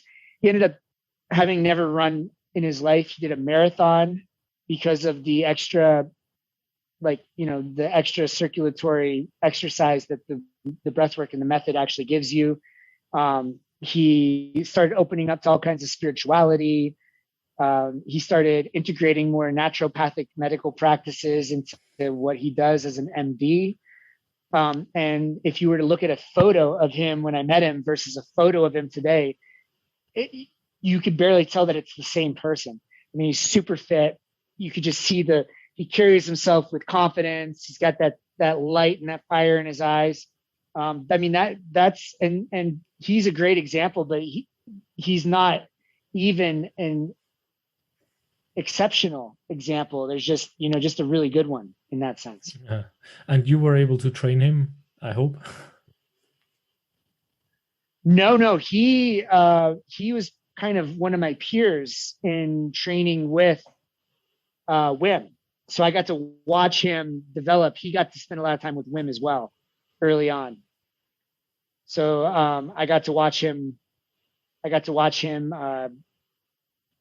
without being the direct source of that evolution. It was more like I got to watch it from the periphery, which was really cool. I guess that gives you extra motivation to actually become a trainer and enable such changes in other people through your offerings. Oh, absolutely. Yeah. The more people you witness transform their lives through a methodology or a practice, the more naturally you want to share that methodology and practice with as many people who are willing to learn it, listen, and give it a shot. Yeah. So I have the feeling I have to ask you now. Not everyone knows Wim Hof. Many do. I mean, as you said, he started getting really successful with this study, and I think one of the first ones which got him on the show was Tim Ferriss. And with having 10 million followers, he actually helped Wim Hof to blow his his presence even more through that interview. And that's when I found him in 2015. But yeah, is that and Joe Rogan and the Vice documentary was the other yeah, one. that's another big really name, good. right? Joe Rogan is just not my type of person to listen to. So I resonate better with Tim. But yeah, when being on both of those shows definitely opens the door to millions of people in matters of a week or 2 weeks. So, but there's still a lot of people which do not really know who he is. They might have heard of him. They're, as you say, probably not in the extreme sports. So in the extreme sports, we hear all about this whole cold treatments. I mean, Michael Jordan had also apparently had a twist on an ankle. The next day he had to play. He performed 45 points with having a twist ankle where another player wouldn't play the next day, and he used cold hot treatment. So a lot of these extreme sport people definitely know him through this method. But there's a lot of business people and normal people which do not know him. And who knows how many people listening to my show do not know Wim Hof. I guess most of the people listening to you know by now who Wim Hof is, as you're having these many, many cool videos about the breath work. So the people which do not know him, how would you describe what the Wim Hof breathwork is and the cold exposure? And is it something really hard? Is it something easy? And for whom is it? Well, it's for everybody, and it's not. And the beauty of it is it's metered. So the difficulty is completely relative to how, not only how far you're willing to take it, but how far you can take it while remaining in full control over your nervous system response. And so it's a very simple breathwork practice, very simple, incrementally built cold exposure practice, and a mindfulness practice that ties both together in really maintaining that sense of relaxation, deep, even breathing, and not giving in to the panic and the fight or flight response. Okay. Yeah, that's in a nutshell. Now, I wrote down some questions beforehand. Do's and don'ts with the Wim Hof method. Mm-hmm. So let's see. So, I mean, do practice the breath work. Do start incrementally increasing your cold exposure. Do increase the practice as you feel comfortable. The biggest don'ts is don't push yourself past the point where you no longer maintain control. It's really easy to spend too much time in the cold, because eventually you'll actually kind of get used to the cold, and you'll be in there and you'll be like, well, this is great. I could do this. And you get out, maybe 5-10 minutes goes by. Suddenly all the cold blood that got shunted to your extremities, the shunts go away and all that blood goes to your core. And then 5-10 minutes later, you're shaking. You've got an after drop, like basically like a mild hypothermia. So the idea is to gently, slowly. So the do is gently, slowly build a practice, keeping your ability to mentally say, body, you're going to relax and you're going to breathe nice and even, and you're not going to be out of my control. And as long as you're able to continue to do that, not just while you're in the cold, but more significantly in the entire time it takes after you get out of the cold before you're totally back to your normal thermal regulation. As long as you can do that, yeah, increase the frequency and the amount of cold that you're doing. But don't get some sort of bravado and some ego and say, well, I'm going to just push myself until I can do these 5-minute holds. Same with the breath holds, because we do these breath holds. You know, some people are really thinking it's like, I want to get that 5-minute breath hold. But if you keep holding your breath and you fight yourself to hold the breath, then you're defeating the purpose of the entire practice, which is to get that control over your ability to be in your rest and relax state. So if you let your ego get in the way and you're like trying to fight yourself to get longer holds, you're actually exercising more fight or flight into your nervous system, and you're going in the opposite direction. So do increase your practice, do increase your holds, do increase these things, but don't do it any faster than you're able to stay fully relaxed and fully in control. Yeah, so yeah, I definitely see that's like the core of it. Yeah, I know I'm going like backwards, right? We talk about there and then like step back. Now, if you've never done it, so how do you get started? Is it like you said you were really daily practicing for a year until you got control of your body thermal control. Do you do breath work every day, and that's what, 10 minutes, 20 minutes? I mean, you have 3 rounds and 4 rounds of breath work, and then you have the breath of fire. There's even a 5. There's a 5 round. There's even a 5 round, right? Where you're somewhere on the mountain with some kind of a horn, I think. Is it that one? Huh? Yeah. Yeah. So, but I guess when you do a 5 round, that's probably not for the beginners. So, I mean, if you really start new. Yeah, I would recommend, like, my breathwork video is a good place to start. The Wim Hof Method website's phenomenal. There's an app you can have on your phone.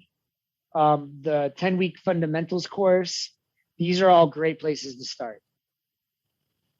Okay, let's send them to the source, or exactly. No, it's a phenomenal place. And your retreats at your place, are they do you have different retreats, like for beginners, intermediate, and advanced Wim Hofers, or doesn't it matter?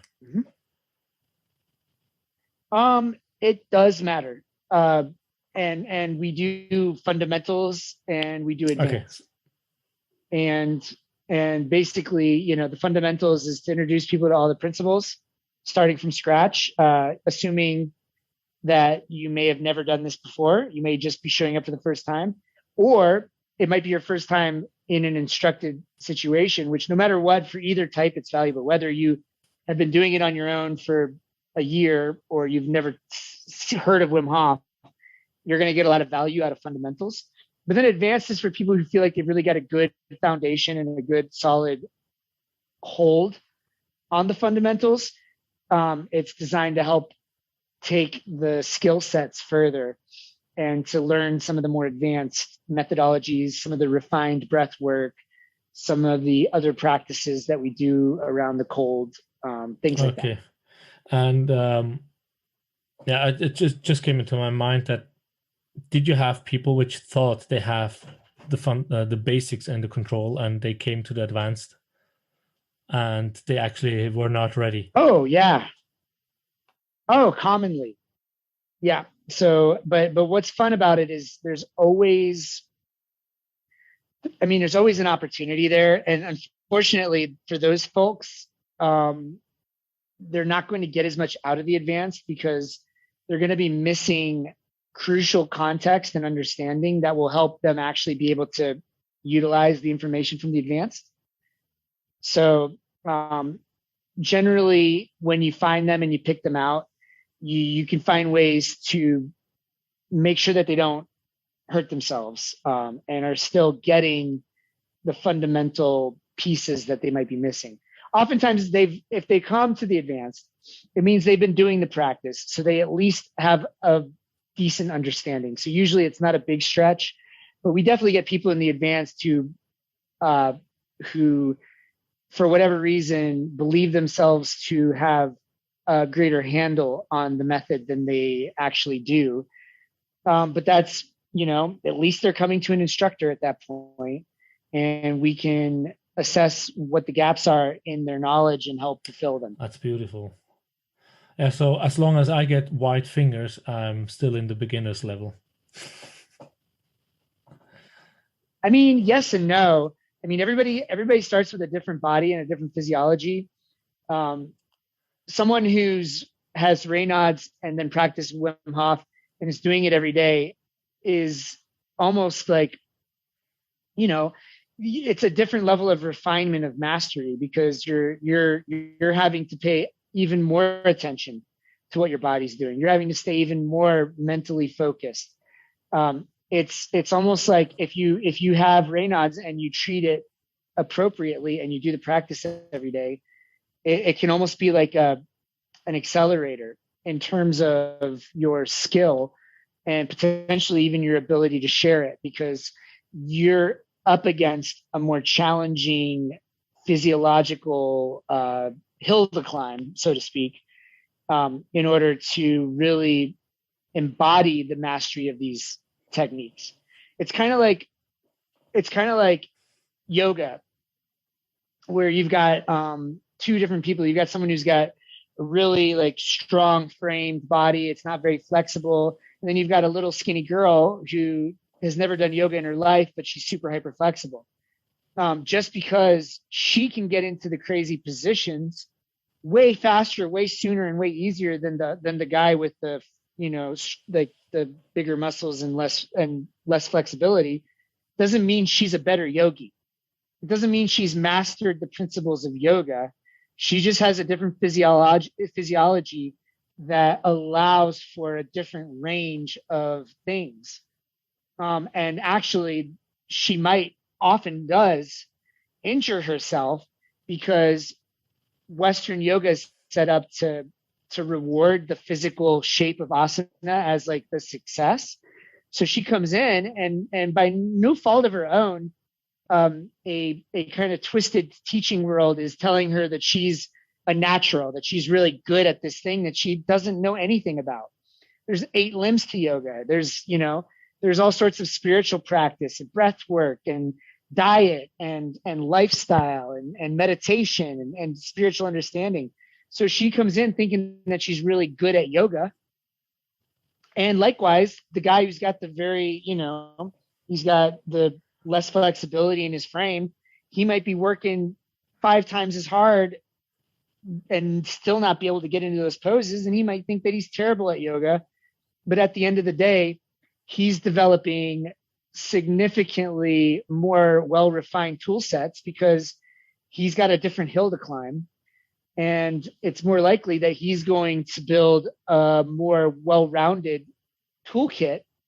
Not saying that every hyper-flexible girl has this issue, but it's something I've seen as a yoga teacher. I've seen this over and over and over again. Like that she might not be given the chance to step outside of the ego as much, because she gets artificially lifted through something that she didn't earn at all. And the same goes with Wim Hof and Raynaud's. It's like having the less flexible frame. Your body is less flexible when it comes to its reaction and interactions to cold. And so that doesn't mean that the mindfulness and the breath work and the refinement of your own control and understanding of your body isn't being refined to a whole nother level, even if you're not getting the same results as the next person as quickly. It's a really important distinction to make. Some people come into the Wim Hof Method and by whatever physiological reason, they can do big, long breath holds. They can spend a lot of time in the cold, just kind of easily. but are they really developing that refined, or is it assisting their ability to develop a refined sense of understanding of their body, the nuance of energy moving through their body systems, the nuance of mental control? Or could that natural ability actually be hindering their ability to really deeply connect to the mindfulness practice, to that control and that understanding that is necessary for someone who starts with more of a fundamental struggle with those things? Okay, there's many questions, obviously, but just to close the Wim Hof here fast, when I want to practice at home, right, I don't have anyone to go by. Here in Denmark, we have one teacher, and that's where I've been in, I think, November 2019, which was cool. Some big ice bath and some sauna. And he also told us, if you start to get really cold and you start to shiver, get out. Don't push it too hard, like you say. Absolutely. Good advice. If there are days you can probably stay 5 minutes in the cold. You get out and very fast your body temperature is normal. You don't get the cold shock or anything. And other days after 1 minute, you just shiver. And there's just the different stressors on your nervous system. Every day is different. Yep. And treat it differently. And don't let the ego get in the way. If you like, well, yesterday I was able to do 5 minutes, so why can I only do 30 seconds? It's understanding every day is going to be different. Really, these practices are around developing wisdom and gentleness around the way that you interact with your bodies, and being able to eliminate that kind of ego response. Yeah, now that you said so, I mean, one thing is to understand your body and the different tensions and stresses. I guess if you're really tense throughout the day, it's probably harder to really relax into the cold, I assume. And what... Yeah, it's a good example. And what I can see throughout the talk we had now, and so sorry for the listeners that we're going back and forth, but that's how my brain works today. So don't judge me for it. It's a lot of, as you said, the body, mind, spiritual connection. And so what I could understand, especially now with the explanation with the yoga and being super hyper flexible, or have this super strong body and you just sit in there and you can hold the breath, you're not really learning much, because you do not really learn to relax out of whatever blockages you have in your mind. And I'm going through a metacognitive training at the moment to actually learning to observe the observer, as Eckhart Tolle calls it.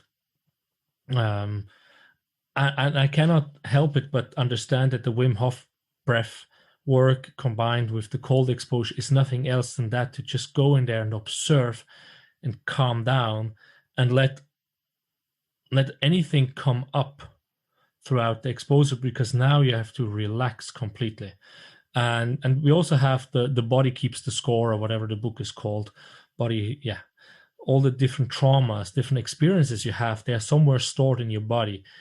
And there's some locations which are related to not feeling good enough, not feeling to deserve or earn the money, not supporting, not intelligent enough, not whatever, right? There's these different places in the body which are somehow connected to these energy points.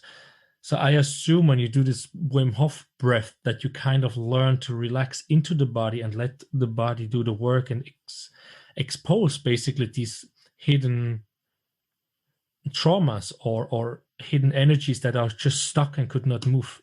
Do I see that right? Or how is your experience? Yeah, no, perfectly right. But it's a 1-2 thing, because you're training your body to stay in a rest and relax state, which means as you encounter the stressors of life, ones that would previously create new trauma that would then be stored in the body, you're not creating new trauma, and you're simultaneously going in and very gently, slowly teasing out the old ones and healing them. So you're simultaneously healing the old conditions that are still stored, and you're increasing your ability to not create new ones. Beautiful. Yeah, that's why Wim Hof always calls the cold is my teacher. It's Yep. it certainly is.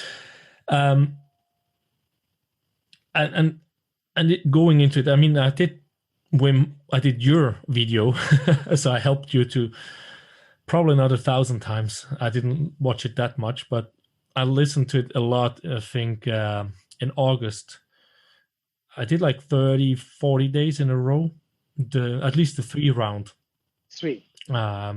Methodology. I didn't do the cold exposure that regularly.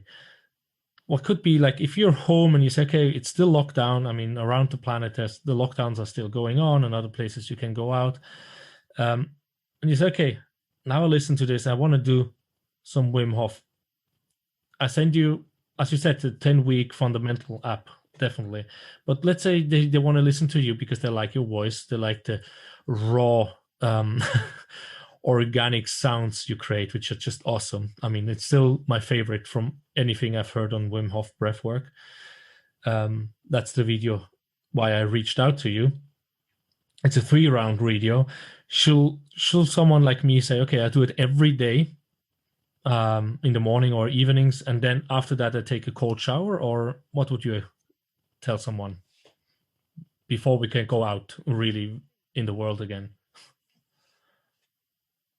I'd say figure out what works for you. A Wim these days is recommending to people, and I see why, to wake up first thing in the morning and do the cold shower. Boom.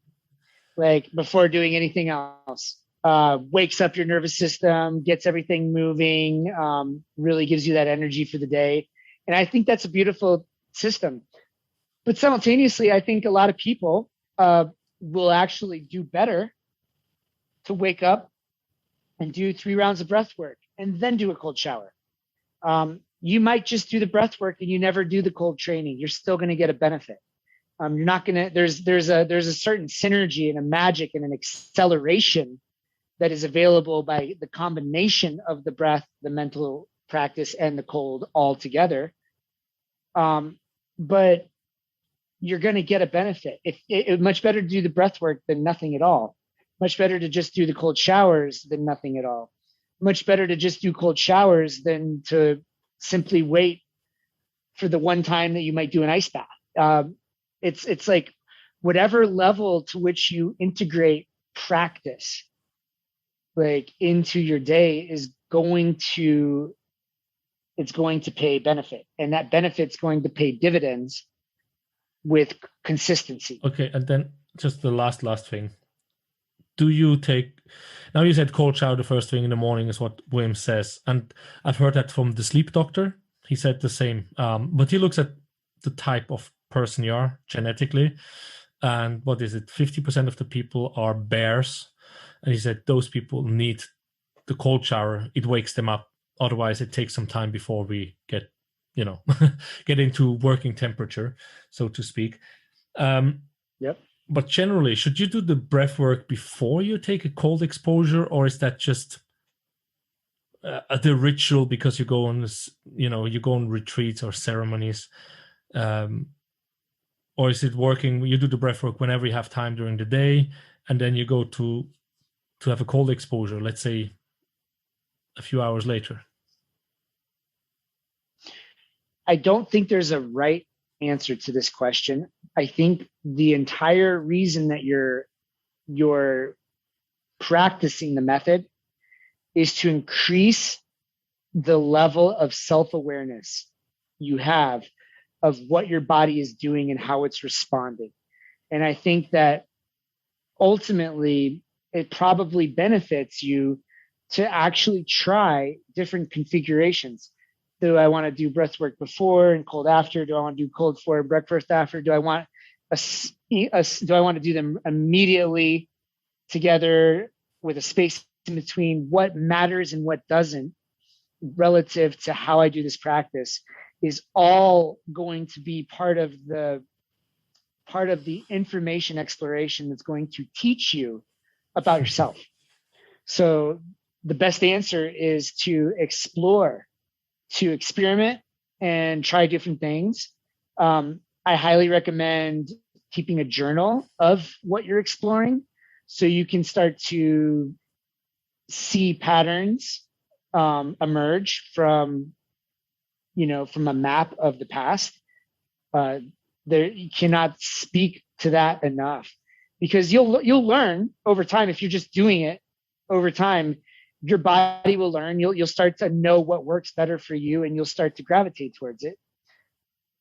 But it's really cool the what you can learn when you start to track your experiences and you can reference the past.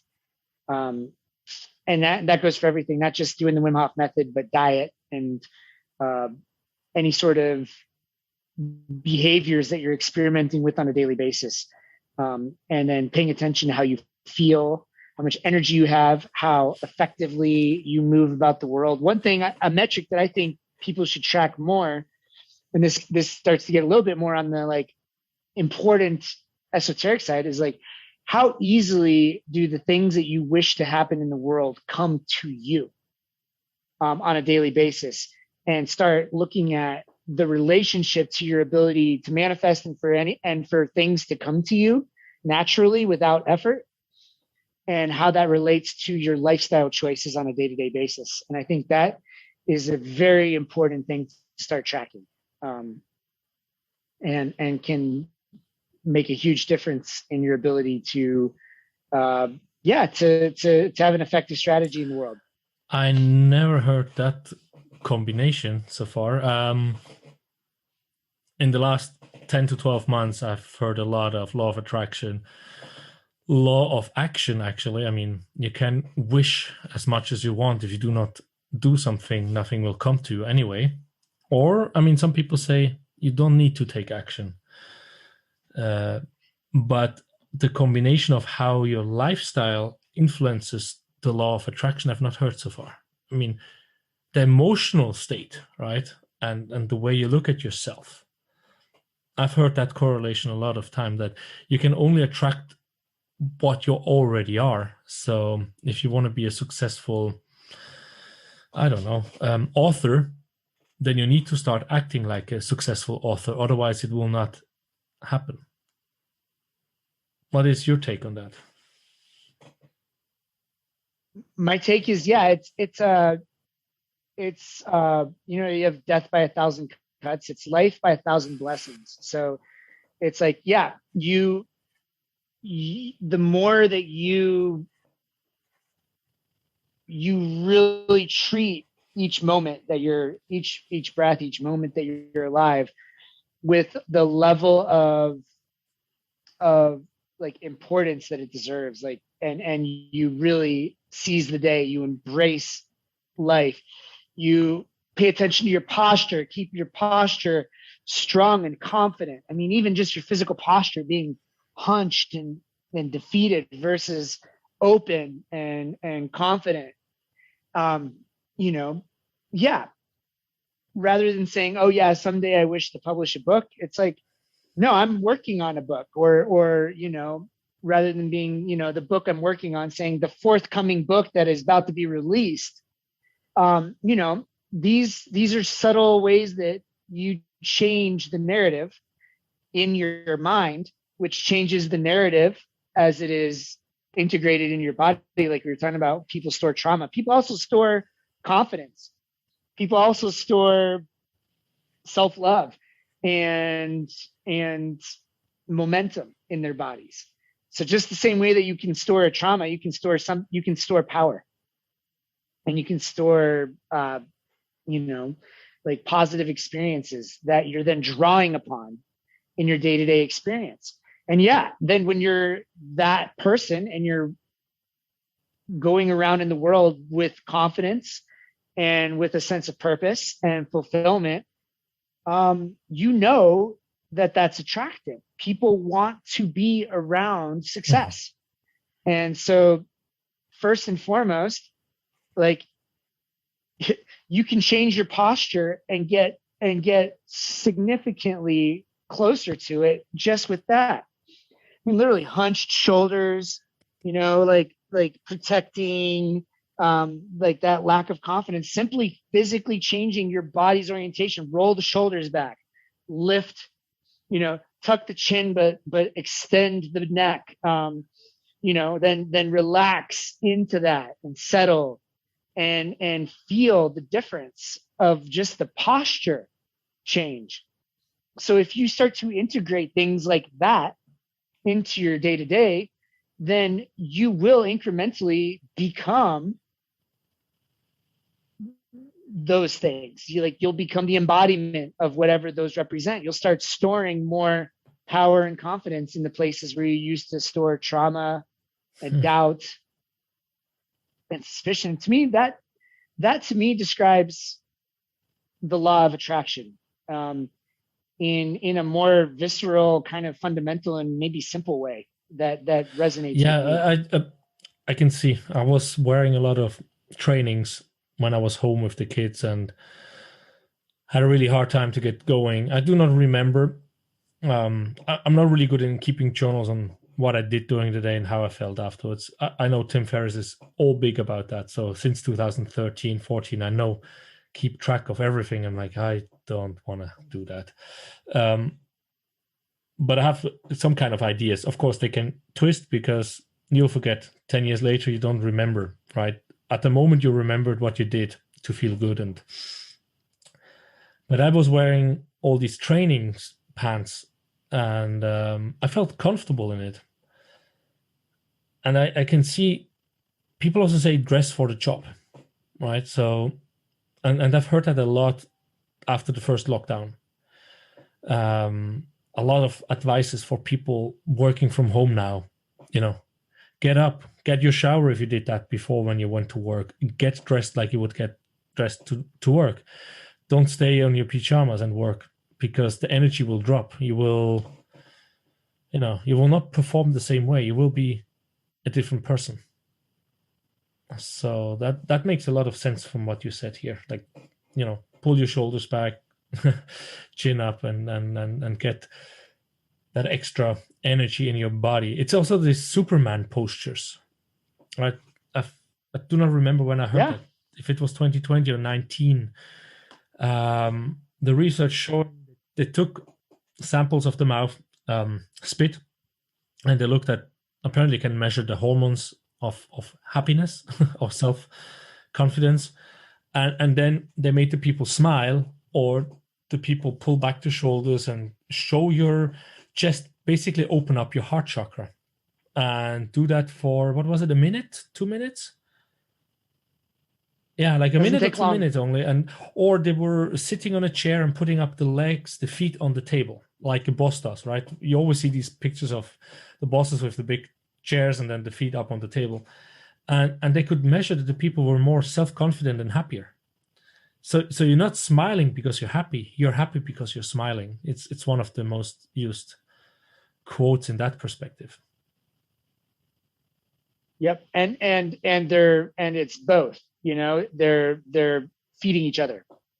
And every time you feed that, you're storing that in your body, and it gets easier to get there because that's what you're drawing on.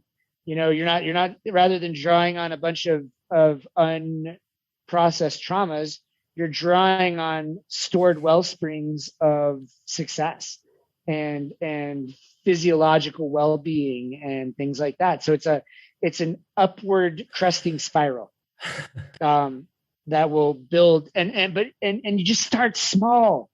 That's the key, is you do practices that don't create new trauma first and foremost, and you do practices that help expand your ability to deal with stress so that it doesn't create new trauma. And then you do small things, like even just the victory symbol with your arms, putting your arms up in the air, like shoulders back, chest out, nice big deep full belly inhale. One single inhale can change your emotional world. You can track it from one breath to the next. Every intentional breath you take, where you actually focus and take an intentional breath, is going to alter your emotional mental state. It's going to alter your physical state. So rather than, and if somebody's like having a struggle to self-start, to take 30 breaths and in one round, take one. Take like every single one intentional breath you take is going to be way more valuable than the 30 breaths that you couldn't self-start to intend yourself to take. Start as small as it takes. And once you take that one intentional breath, if you can muster the willpower to do it, take a second one and then take a third one and go from there. I mean, that it really can be that simple. And that one breath does have that much value. It's all the difference, actually. Yeah, but it's also the self-talk in the head. I guess you have to be careful there as well. Or is it automatically changing when you just pull back the shoulders? And it's automatically changing. That's part of the study you were just talking about. I mean, you change your posture, you start breathing into the belly and like waking up your mind and body like that. It's going to fundamentally change the nature of the thoughts that are coming into your head. It's going to fundamentally change the quality of how you feel in a given moment. And if you then, very rapidly return to how you felt previously, then just do it again. And just, understand that it's like, that's how every single good habit that has ever been created is built, is one little bit at a time. And if you only remember to do it one time in a day, but you've never done it before, then wow, you've already exponentially increased the amount of of that in your life. Then maybe you'll start remembering it twice a day or 3 times a day, just to take one single breath and roll your shoulders back and expand your chest and like take that confident posture. It doesn't matter the frequency. All that matters is that on some level, you're making a choice consciously every day to do something that is improving the state of your mental, emotional, and physical health. I definitely agree. Unfortunately, sometimes it can be hard when you're in Corona times, especially when you're home around the same 2 or 3 people and you're not interacting with other people. So I can imagine many people have a hard time there, where when you have the chance to go out and you have this one person which actually reminds you all the time to just smile or take this breath into your heart, that can make it easy for some people. I've just had a talk last Saturday and I remember talking to her. So it will be the episode before yours. I remember one of the first talks I had, she had a boyfriend which basically changed the way she was talking, because he just continuously reminded her that she could formulate what she just said in a more positive way. And over long term, he really changed the way she's talking. So now people remember her as this positive person, even though she's presenting the same problems for the company as a consultant as others do. She just uses different words, and her energy is completely different. There's much more energy. Yep. Conscious languaging is one of the absolute most important things we can do in life, is making sure that being very careful with the words we use, to make sure that we're not using our words to reinforce patterns of trauma, of self, of even diminishing what we're capable of.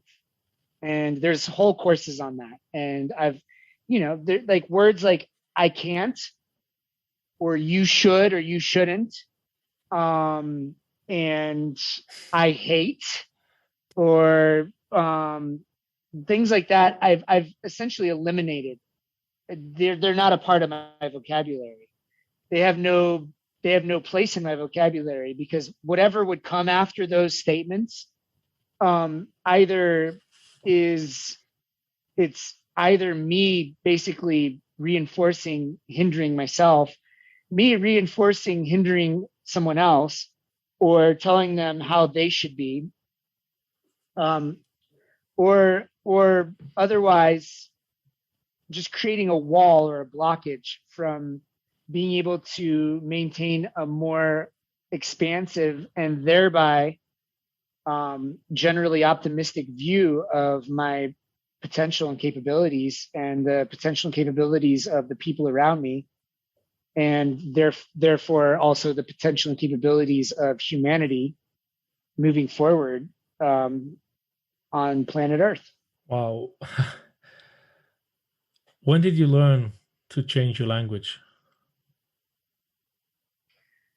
It's been a while. I mean, it's something that those things that I just described that I've taken out of my language, they've not existed in my vocabulary for probably well over a decade. And I first started to conscientiously remove them from my vocabulary probably another 5 years before that. I encountered and started receiving feedback and advice from friends that was helping me to, and then started being able to research conscious languaging. Conscious languaging is so important because really words are where we literally change like mental energy into physical energy. You know, our words take concepts and turn them into sound vibration, which is physical. So it's the actual literal bridge between the world of our imagination and the world of our mind and the world of physical creation. So there it's and when you think about like just how deeply the psychological games change our physiology and change our mentality and our effectiveness, if we're not being very conscious about the way we use our words, then we're missing one of the fundamental cornerstones from which we build ourselves up into our full potential. So yeah, conscious languaging is extremely important. Yeah, I can only think about many mystical or spiritual teachings which say all there is Braham. It's like there's one consciousness, and all there is one consciousness, just in different variations. And we live in a materialistic world, and then there's also like your thoughts become your words become your actions become your life, become the material thing there is, and the world you see is a construct of yourself or reflection of yourself. This is all what comes up in my mind while you were talking. So of course, if you think, I cannot do that, I'm not good enough, I hate this, and my son is using a lot of these things at the age of 7, and I know it comes from me because I've been manic depressed and all that. So it's very hard to actually change it because you need the people around you which really tell you all the time. Learning it once, it's one thing, but you have to do it constantly, as you say.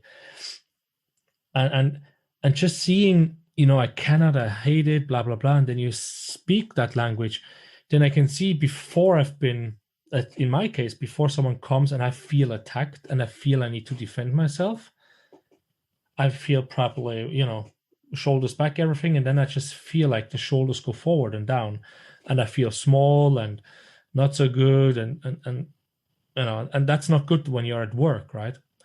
And it all starts with the thought. And then it all starts with how you react on certain cases, and you start to defend and you say, I cannot, I'm sorry, blah, blah, blah. And then, of course, the world outside you just reflects that you cannot, that you're not good enough, that you don't deserve, that whatever it is. These are the most common, you know, limiting beliefs people have or language people use, at least what I've seen.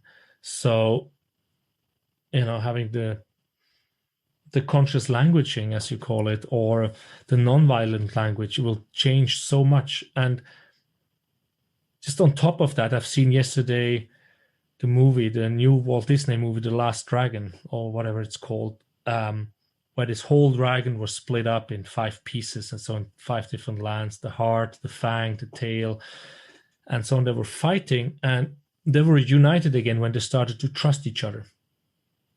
And I think that's also when you're not really, before we started recording in the early beginning, must have been hours ago, we talked about what was it? The trust, and it just flew away of my mind like like a wind. But if we do not trust each other, and if we do not love and respect each other, then we cannot grow, and then we just destroy ourselves inwards out, and the world on the outside doesn't look nice. And you also mentioned in the first part of today's interview, when you're in a tribe where everyone helps everyone else to be the best version they can be, you grow as a community. And I think that's also where the whole world, when I look at it, it's we are lacking too much in helping each other out on a daily basis, and competing with each other. So one is winning over the other one instead of trying to help to grow. And I also said I played sports, but I never wanted to compete to win. It was more like I enjoyed the challenge for myself to become better. Not because I'm better than someone else, but just because I'm better than I was the day before or the week before. Mm-hmm. That was a lot of mumbling on my side now. No, but it's good because you even modeled a perfect example to kind of pick apart a little bit for conscious languaging, because part of it was it's you're saying, like, I see people are too competitive with each other and they're not supporting each other. And while it's true that there are those parts, part of what the conscious languaging is being able to reframe things and change our frame, because the frame is going to create the reflection. So for me, yeah, and it's not that I'm denying that exists, but the frame that I want to focus on is how many more people are waking up to collaboration, and how many examples and how much evidence there is around me of people who are coming together to create systems of holistic sustainability and collaborative excellence and building new culture. And you feel the difference between those two. I mean, it's just the words and the concepts and the frame, because in order for there to be more people doing those things, it automatically is also, saying that there's people doing the other things, competing and not helping each other and being more compartmentalized and isolated. But the frame that I am bringing through my words, which affects, over time, the quality of the thoughts that are coming in, which then affects my energy level, because one model drains energy away from me. The other one feeds me with more. And really, it's saying the same thing. It's just in two different ways. One is feeding a force of creation, and the other one is kind of submitting to a force of destruction. And that is the essential part of conscious languaging. Now that happens. We all do it. We all do both. So the key, and this is something I did a lot early on, is when I would catch myself saying something that was not feeding my essential energy, mission, what I'm doing in the world, or was draining, or I was saying something that was a self-limiting or imposing limitation on someone else, I would say, and this is what I was taught to do: cancel, clear. And that became the rewiring protocol for myself. So I would say cancel twice. I'd be like, nope, cancel, clear. And the clear would be the reset. And then I would attempt to reframe whatever I just said in a way that supports who I want to be, the way I want to treat the other people around me, and the world that I want to create and be a co-creative aspect of for future generations. And that, and certain people who are really attached to being pessimistic would be like, well, great, that doesn't change the fact that all this suffering is in the world and this and that and the other. But it actually kind of does, because what we're talking about is like one of the fundamental ways that we wire ourselves for success. And if we're going to actually be agents of change and we're going to have a tangible impact on the planet that is beneficial, then primarily rewiring ourselves to be building more energy and more excitement, more enthusiasm, and more of the things we want to share with the world. I want my kids and my grandkids and future generations to live in a world that they're in love with, that they're excited about, that the interactions they're having with other people and with nature and with technology are fulfilling and beautiful. And so why would I, in my personal day-to-day life, when given a choice, why would I focus on the things that aren't feeding that? And it's, and once again, it's like a lot of, part of what I would hear as like the argument to that would be, well, you're ignoring reality. You're sheltering yourself, you're putting yourself in a bubble away from all the suffering that exists on the planet. And that just isn't true. Because I look at people, well-meaning people, who focus on the suffering and they focus on the problems and they want to help, but I can see how it fundamentally saps their energy. And it fundamentally, it creates a sense of like, it's too much, it's too big, like it's world problems that are too big for me and it's overwhelming. And thereby these people are no longer capable of being globally significant agents of changing those patterns. But if you're coming from a fundamental foundational place of speaking the things, attracting the mental thoughts, and thereby the people and the physical, like, situational reality that reflects the things you want to, move forward to future generations, you're going to be building off of that momentum. You're going to be creating a world around you that is more and more beautiful, more and more expansive. And if you and if people be like, well, you're creating a bubble around yourself, and and you're becoming part of that affluent world that creates a bubble around itself, well, you focus on, you bring more and more diversity into the fold. You bring more and more of the different elements of humanity into the fold of your own sense of that potential for excellence.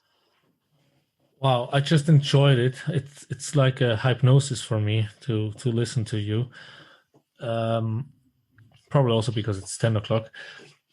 But I totally understand where you come from. I was just thinking of one thing. We are just conditioned by wherever we live, parents, school, TV, to think that negative. Because what is selling is the negative news, right? I mean, for 1 year, the only thing you see almost is Corona, at least where I look. And then there's some other thing. And so it's always the negative things that's feeding. So we kind of learn to think there. But I do understand where these people come from. And you mentioned it before, seeing the change of these super competitive cross trainer, bodybuilders, whatever, extreme sport people coming to you, doing the Wim Hof and, letting go in the ice and opening up to their hard emotions and opening up a bit more to the spiritual world and be someone else. It seems like too many people are in the head in the materialistic world. We have to have the latest smartphone, TV, car. We are running after those things, but they're not that important. And what you say is, yes, there is suffering. At least that's how what I heard is like, yes, there is suffering. But if I focus on the suffering, I'm just draining my energy, which will not help the suffering. Because if I'm in my truth and see the world as the beauty as I see it in, and I feed myself with the energy I need, with the creative energy, as you call it, the creative force, the positive language about myself, I will be able to help and propel the people around me, around the globe eventually, to have more prosperity and have more abundance, and by that remove some of the negative, of the suffering, by being in my positive being instead of focusing on the negative, and by that draining all my energy. Yes. Good that I understood Yep. you, because that's why it was so hypnotic for me. It was like, yeah, it just triggered so many feelings and thoughts while you were talking there. So yeah, definitely positive language. We have been now sitting here for 3 hours. All right, that's a good one. Let's see. I would love to talk so much more. I told you, let's talk about different ceremonies. We didn't even get to the cacao ceremony because I haven't. Means we got to do another No one. worries. We knew in July last year we're gonna have 3, 4, 5 episodes. It's just such a pleasure to talk to you. It's going deep and it's always going in a different direction than I expect. And I love it.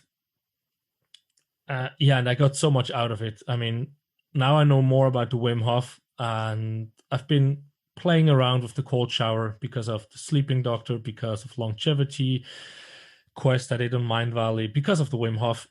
I did the breath work. I did Soma breath. I did a lot of Rob Lenfestey's, and my personal favorite is the drums and flutes and singing and a real, like, Native American kind of, rough energy.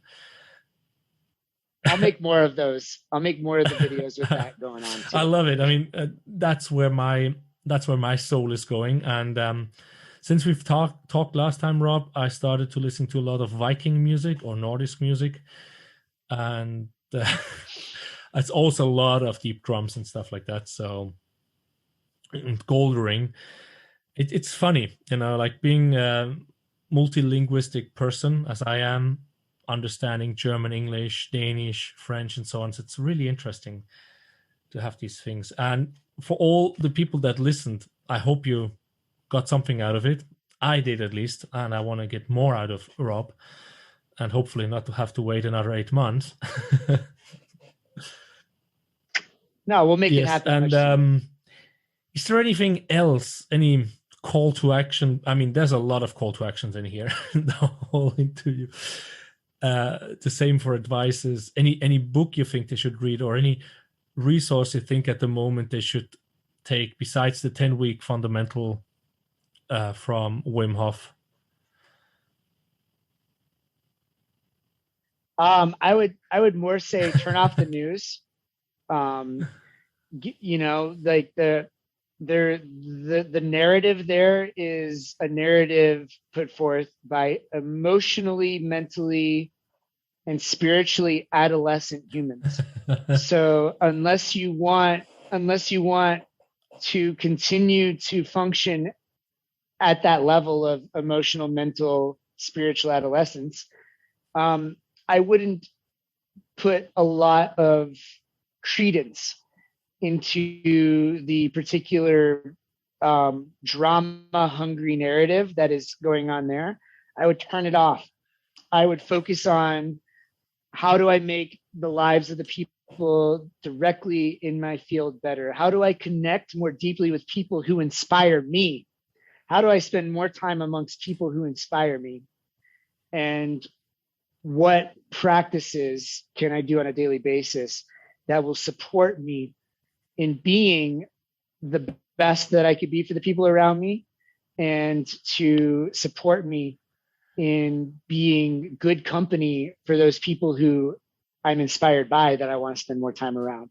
And I think just turning off the news and doing those things will go exponential distance for an incredible, beautiful life story and path. Yes. With that, I can only say namaste, arigato, thank you. This is beautiful. One thing we have to, of course, do for the people which are not watching on your YouTube channel, where can people reach out to you? Well, a great place to start is going to Convergence Lifestyle. You can go to mandalanaturals.com to find my chocolate. You can go to roblenfestey.com to see what I'm up to in the world. And those are great places to start. If you look me up, Rob Lenfestey, you can find my official profile at wimhofmethod.com. And Yoga Slackers, which are Slackline Yoga, yogaslackers.com. And I'm out there. I'm not hiding. I'm not hiding in the corner as far as the internet and the world's concerned. So if you want to find me, the tools are there. Awesome. Yeah, and then we know already we're going to talk again. So what can people expect from future talks between you and me? They can expect improvisational inspiration that will form itself literally based on that moment and your questions as prompts. I think what they can expect is the unexpected, and the true spirit of whatever needs to be conveyed in that moment to have the greatest positive effect. Because that's the prayer and the spirit of what I intend whenever I get on a podcast or get in front of a video screen for anything, is whatever can be of the greatest and highest benefit for all beings. That is what will come out of my mouth and be conveyed to whoever happens to be listening. So you can expect more of that. Wow. Yeah, I had a similar meditation before. I asked for being able to ask the right questions so you can perform at your best. So there we go. The combination of the two intentions works really well, I'd have to say. Yes, and it's really great to openly speak about it. So, but I will not let the listeners hang on too long, and want to say thank you very much for making it that long. So, if you made it that long, what do you get? I don't know. You get a thank you from both of us, and please subscribe, of course, share everywhere. Go to Rob Lenfestey, go to my webpage in case of being at Rob Lenfestey. So you find everything on the Oliver Schirach show. Just write that in. There's not that many with my name. And with that, I say thank you very much for listening and see you at the next show.